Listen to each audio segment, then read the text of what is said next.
The camera lights buzzed overhead. The stage floor gleamed with the polish of anticipation. And the red, white, and blue backdrop screamed patriotism. It was the first night of the GOP Unity Forum, a televised event meant to showcase bridge building between rising stars and party veterans. But no one expected the storm that was about to erupt. Karoline Leavitt, 27 years old and fearless, adjusted the mic pin to her crisp white blouse. She stood in the green room rehearsing her lines, not because she needed practice, but to sharpen the edge of every word. She was the future of the Republican base, loyal to Trump, unapologetically conservative, and dangerously articulate. Her job tonight wasn't just to talk. It was to draw blood. Down the hall, Liz Cheney sipped from a bottle of water, her posture upright as ever, her mind calm but cautious. To her, this wasn't a debate. It was an obligation, a way to remind the audience that principles still mattered, that not every Republican had to kiss the ring of Mar-a-Lago. She'd faced worse than a Gen Z firebrand. Or so she thought. The producers had made a grave mistake, placing them side by side in the final panel of the night. As Caroline walked toward the backstage curtain, her heels tapping like war drums on tile, her campaign manager whispered, "Remember, you're not here to play nice. You're here to finish what Trump started." She nodded. "Oh, I'm not just going to win. I'm going to make sure she never forgets tonight." The studio audience filled the room. Conservative influencers, political junkies, and red state donors all buzzing in their seats. The announcer's voice boomed. "Please welcome Congresswoman Liz Cheney and White House Press Secretary Karoline Leavitt." Polite applause broke out. Liz walked in steady, reserved.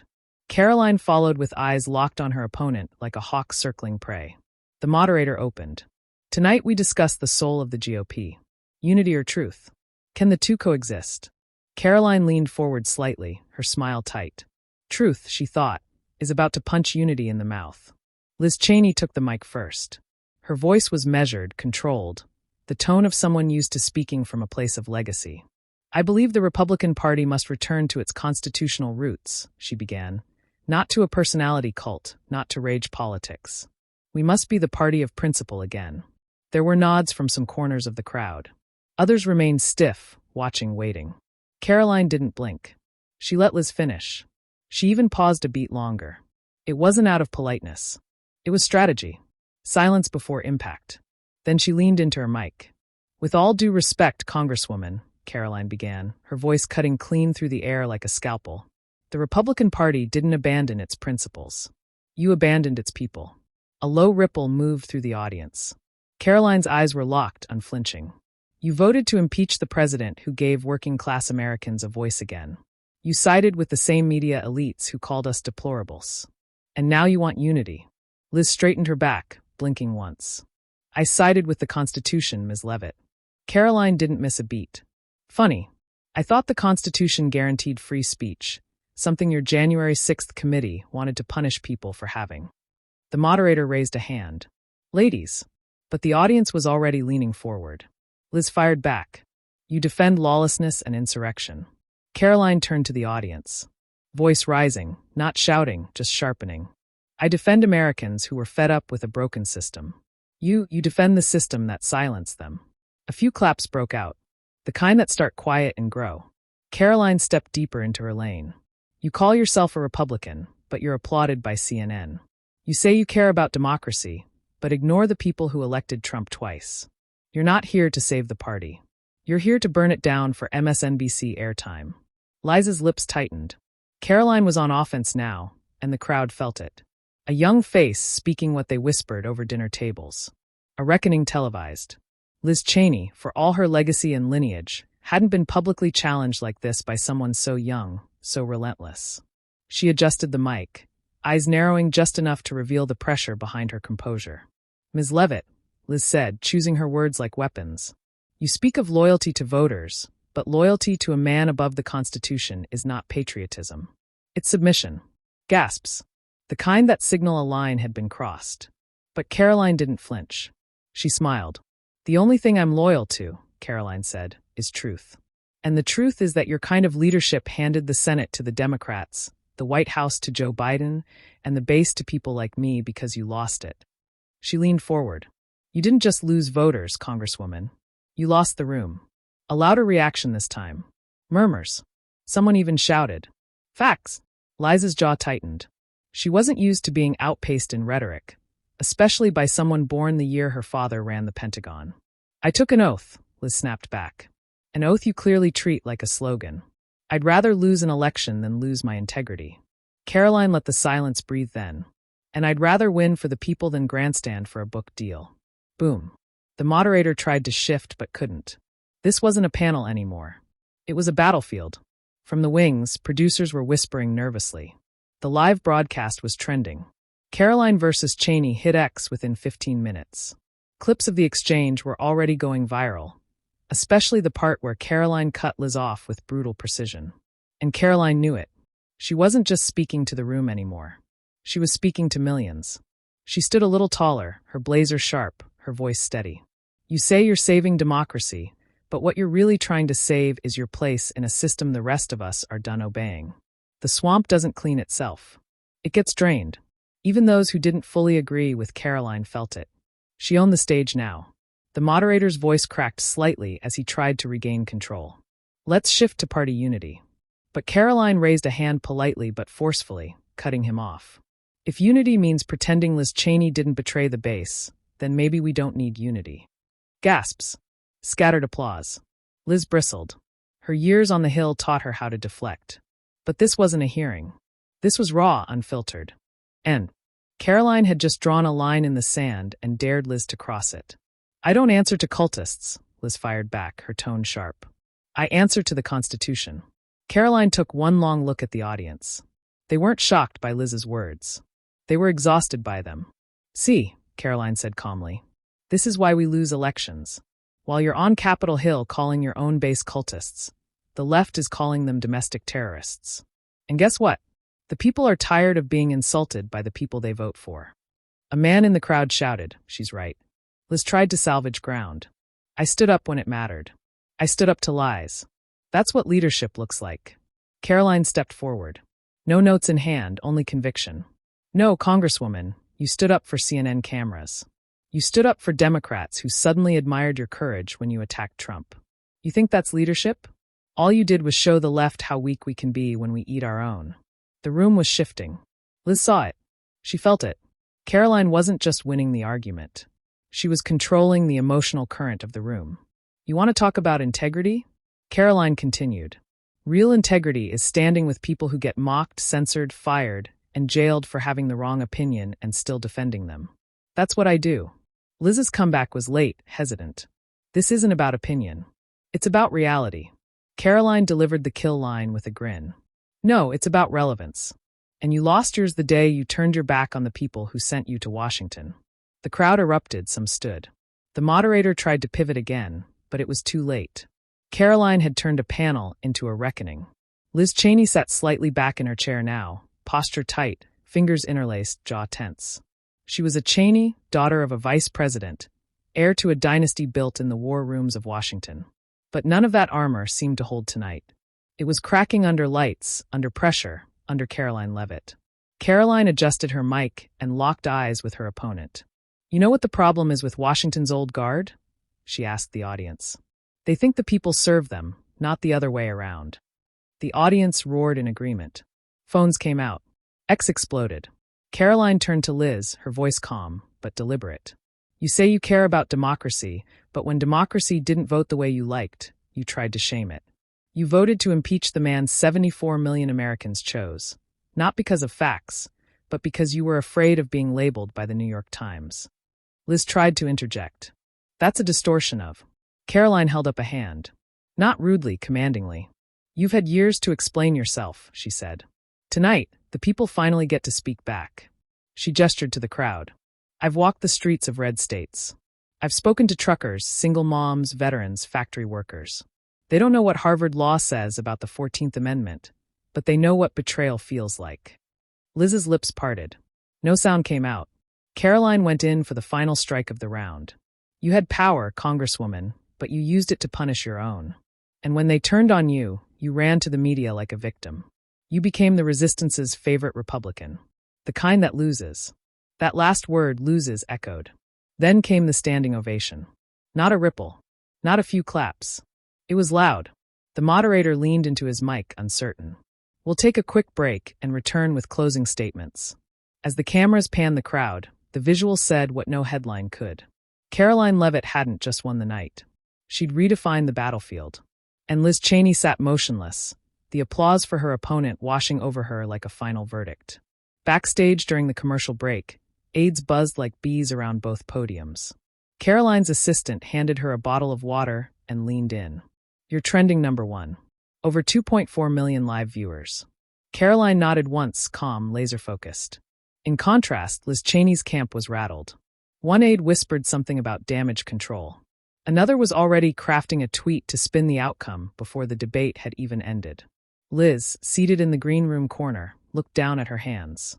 She'd faced Democrats, presidents, committee chairs, but this felt different. Caroline hadn't attacked policy. She'd attacked identity, and it had landed. On stage, the energy never died. Even during the commercial break, the audience buzzed with excitement. Some posted clips. Others debated out loud. She wrecked Liz. No mercy. She said what we all think. Caroline stood still, blazer perfect, cross necklace shining. She wasn't gloating. She was waiting, coiled, ready to finish what she started. Then the red light blinked. We're back, the moderator announced. Closing remarks. Liz went first. I have always believed, she began, trying to reset the tone, that leadership means doing what's right, even when it's hard. Her voice was steady, but thinner than before. History will remember who stood for truth. It was classic Cheney, stoic, structured, but the room didn't bite. Not like earlier. Now it was Caroline's turn. She took the mic and paused. Then history remembers those who win it. The crowd reacted instantly. I don't come from a famous name. I didn't inherit a political legacy. I earned everything by standing with people who were told to sit down. She walked a step forward, commanding.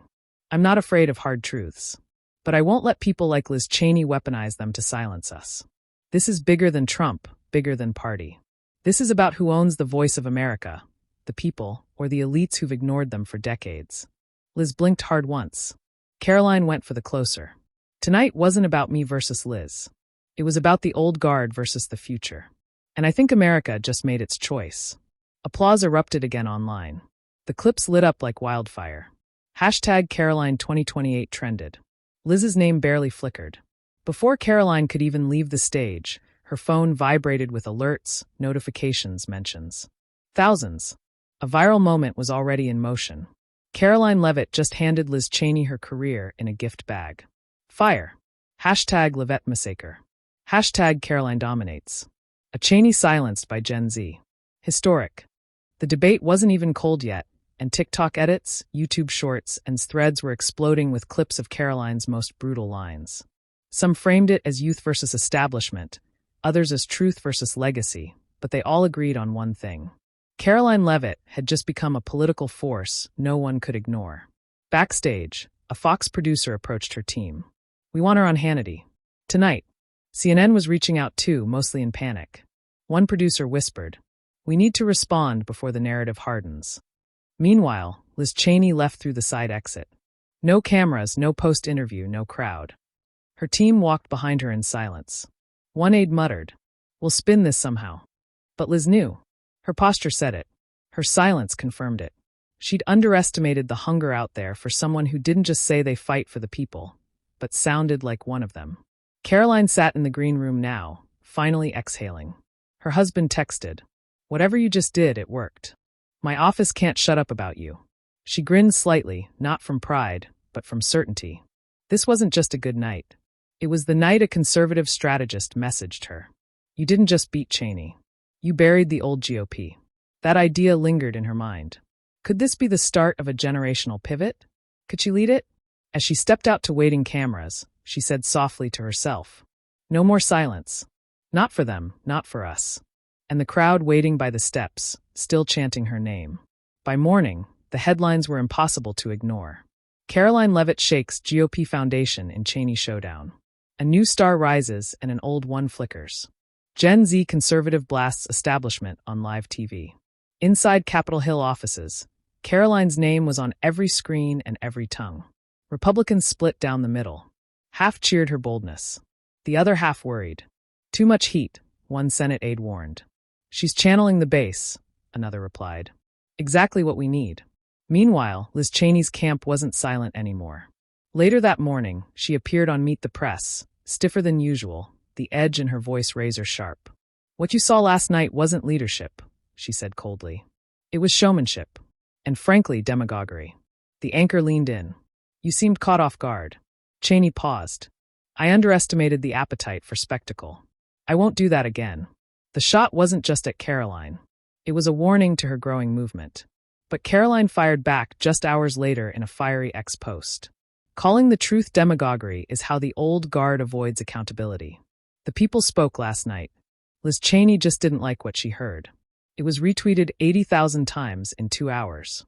Support poured in from MAGA voices, populist conservatives, even disillusioned independents. She was hitting a chord. And it wasn't just Republican. Fox News ran a segment titled, Is Caroline Leavitt the future of the GOP? CNN countered with, Dangerous rhetoric or rising star? But in both cases, she was front and center. And Liz, her response strategy began to unravel.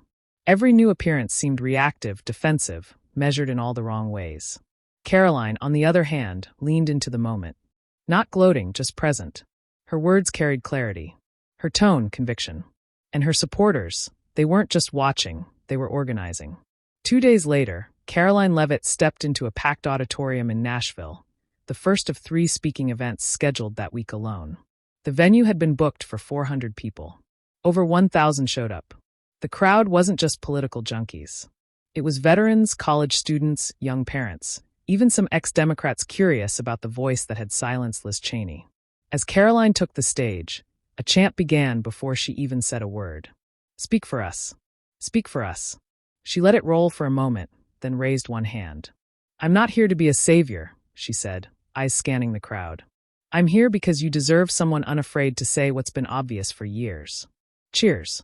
They laughed when we warned about censorship. They mocked us when we said our institutions were rigged.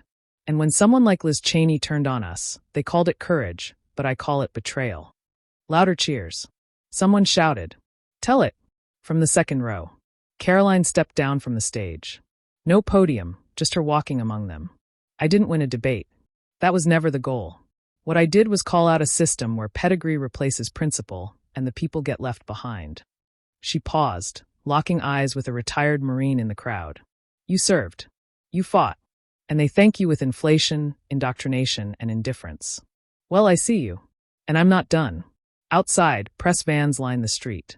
CNN titled the stream, Populism Reloaded. Caroline Leavitt's national moment.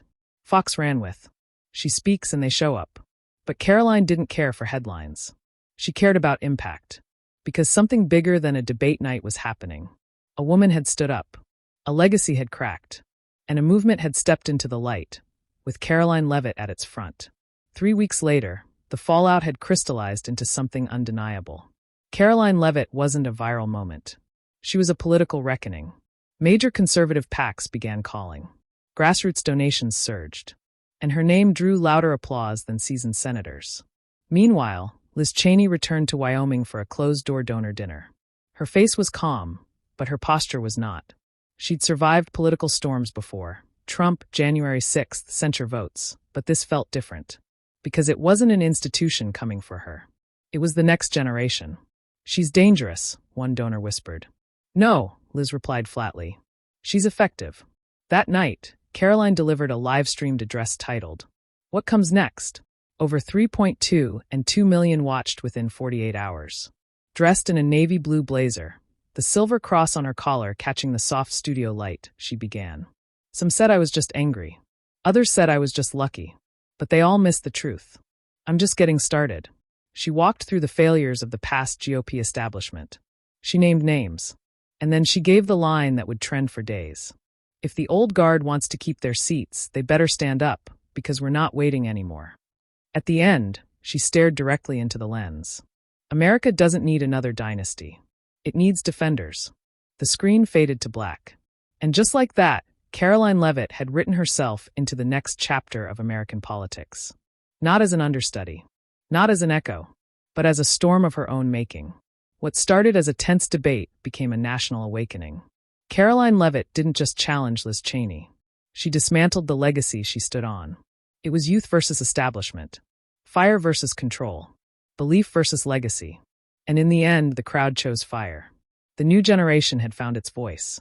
And it wasn't asking for permission anymore.